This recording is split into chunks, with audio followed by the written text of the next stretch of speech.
Kochanie, jak najbardziej tak. Niebo i ziemia, ptaszki i kwiatki wspierają i czuwają nad tą sprawą. Absolutnie nie ma żadnych przeciwwskazań, chociaż ty jesteś bardzo niepewna. Ty nie wiesz, czy to się uda, czy to się nie uda. A no bo właśnie. Dzień dobry, Monia. I kosmiczne monologie to jest odpowiedź na twoje pytanie.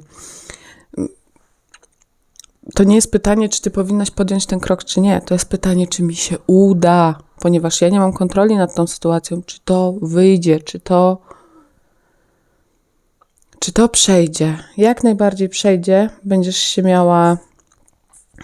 miał bardzo dobrze. Poczucie bezpieczeństwa i stabilizacji powróci, a tobie spadnie wielki kamień z serca. A jak masz ochotę na prywatną konsultację, oferta jest dostępna na mailu, a mail dostępny jest w opisie kanału bądź każdego długiego filmu. Buźka.